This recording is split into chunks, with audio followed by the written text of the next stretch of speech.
मोदी 3.0 सरकार का गठन हो चुका है और मंत्री विभाग जो है वो बांटे जा चुके हैं। लेकिन उसके बाद भी जो टॉप 5 मंत्रालय होता है वो मोदी जी ने किसी को नहीं दिया है। गठबंधन के तमाम दबाव के बाद लोग ये कह रहे थे कि फला विभाग किसी और को चला जाएगा, लेकिन ये जो 5 सबसे शक्तिशाली विभाग होते हैं वो मोदी जी ने अपने पास ही रखा है और अपने विश्वासियों को ही दिया है।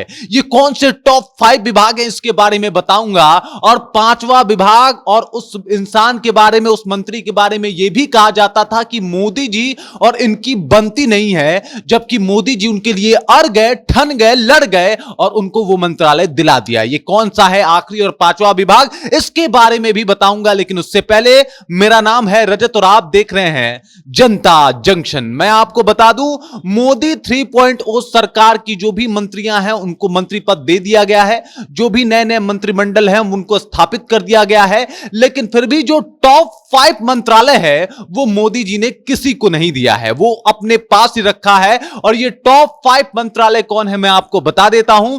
पहले नंबर पे आता है गृह विभाग, गृह मंत्रालय। मैं आपको बता दूं, गृह मंत्रालय जो है वो प्रधानमंत्री ने किसी को नहीं दिया है। एक बार फिर से गृह मंत्रालय जो है वो सौंप दिया गया है अमित शाह को, और एक बार फिर से अमित शाह नए गृह मंत्री के रूप में शपथ लिए। और उसके बाद अगर बात किया जाए, गृह मंत्रालय का विभाग जो है वो बहुत ताकतवर विभाग माना जाता है, और प्रधानमंत्री के बाद जो सबसे दूसरा ताकत जो है वो माना जाता है गृह विभाग के पास होता है। और इसी वजह से गृह मंत्रालय जो है उन्होंने अमित शाह को दिया है।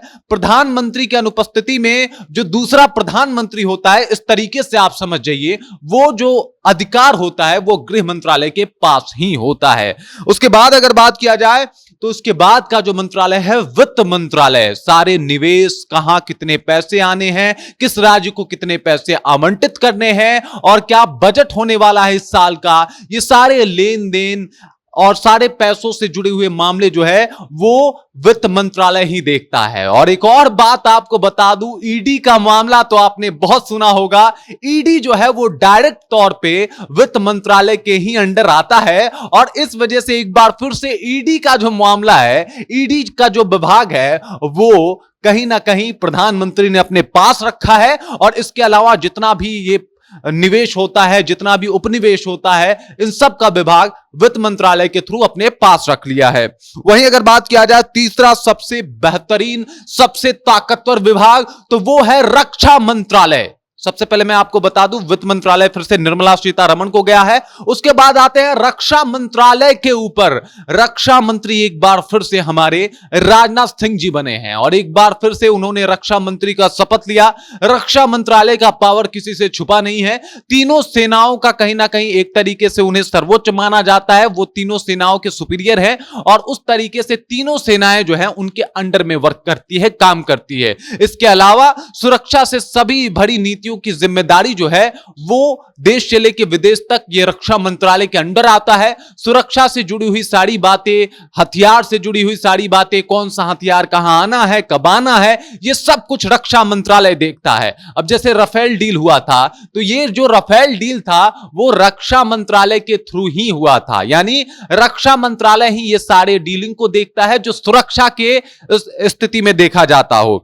उसके बाद अगर बात किया जाए तो चौथा सबसे ताकतवर मंत्रालय है, और इस बार इस मंत्रालय ने मोदी जी की खूब वाहवाही भी बटोरवाई है, वो है विदेश मंत्रालय। जी बिल्कुल, एस जयशंकर को एक बार फिर से विदेश मंत्रालय का जिम्मा जो है वो सौंपा गया है, और मोदी जी के खासम खास माने जाते हैं एस जयशंकर। और मोदी जी की जो ये विदेश नीतियों की इतनी प्रशंसा हो रही है, उसमें एस जयशंकर का बहुत बड़ा योगदान है, और एस जयशंकर का ये योगदान देख के एक बार फिर से वापस उन्हें ये जो पद है, यानी वापस से विदेश मंत्री उन्हें बना दिया गया है।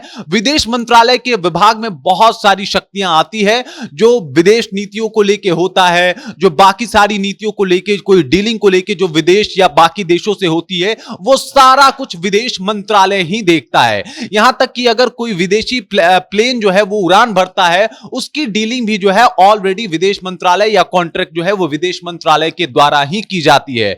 यानी ये जो इसके अलावा अलावा जो है वो सीमा सुरक्षा है, वो भी कहीं ना कहीं गृह मंत्रालय के बाद विदेश मंत्रालय ही देखता है। इस वजह से विदेश मंत्रालय की जिम्मेदारी बहुत बड़ी हो जाती है और फिर से एक बार कहीं ना कहीं ये जो मंत्रालय है वो दे दिया है इन्होंने एस जयशंकर को। और पांचवा सबसे खास जिसका जिक्र किया था मैंने आपसे कि इनके लिए तो मोदी जी ठन गए थे और उन्होंने कहीं ना कहीं नितिन गडकरी को वापस से सड़क परिवहन मंत्रालय जो है वो दिलवा दिया है। नितिन गडकरी और नरेंद्र मोदी के जो रिश्ते हैं उसमें खटास की चर्चाएं बहुत पहले से आती है, लेकिन जब मंत्रालय की बात की जा रही थी मोदी जी बिल्कुल नितिन गडकरी पे टिके रहे और उन्होंने बताया कि नितिन गडकरी इस पद पे रहते हुए बहुत ही शानदार कार्य किए हैं भारत में। इस वजह से इस पद पे सबसे पहला हक अगर किसी का बन रहा है तो वो नितिन गडकरी का बन रहा है। और सड़क परिवहन मंत्रालय जो है एक बार फिर से नितिन गडकरी को दे दिया गया है। नितिन गडकरी किस तरीके का काम किए हैं वो आप सब से छुपा नहीं है। जिस तरीकों से उन्होंने सड़क और परिवहन के ऊपर कार्य किया है वो बहुत ही अद्भुत रहा है, अद्वितीय रहा है और भारत ने इस विभाग के अंतर्गत कई सारे नए आयाम को भी छुआ है। और इसी उम्मीद के साथ यह माना जा रहा है कि नितिन गडकरी अब जब फिर से सड़क परिवहन मंत्रालय उनको सौंपा गया है तो कुछ और परिवर्तन देखने को मिल सकते हैं, कुछ और बेहतरी देखने को मिल सकती है। इसी वजह से मोदी जी ने इनके ऊपर फिर से भरोसा जताया है और फिर से ये टॉप 5 मंत्रियों के लिस्ट में इनको शामिल कर लिया है। यानी इसमें कोई बदलाव नहीं किया गया है, कोई और अन्य चेहरे को जगह नहीं मिली है और यहां पे अगर गठबंधन का प्रेशर था तो उसे भी दरकिनार कर दिया गया है और ये जो सारे बेहतरीन और पावरफुल मिनिस्ट्री है उन्होंने अपने हाथों में रख रखा है। बाकी इसके ऊपर आप क्या सोचते हैं? आखिर मोदी जी ने इन 5 पावरफुल जो माना जाता है कि भाई ये बहुत ही इंपॉर्टेंट पद होते हैं, इनको अपने पास क्यों रखा था? क्या राज था? और चेहरे भी नहीं बदले। अमित शाह गृह मंत्री थे, गृह मंत्री हैं, वित्त मंत्री निर्मला सीतारमण थी हैं, उसके बाद राजनाथ सिंह रक्षा मंत्री थे और अभी भी हैं, उसके बाद एस जयशंकर विदेश मंत्री थे, वो अभी भी हैं और सड़क परिवहन मंत्रालय जो है एक बार फिर से नितिन गडकरी को दे दिया गया है। इसका क्या रीजन है? मतलब चेहरे भी नहीं बदले गए। इसके बारे में भी आप कमेंट करके बता सकते हैं। लेकिन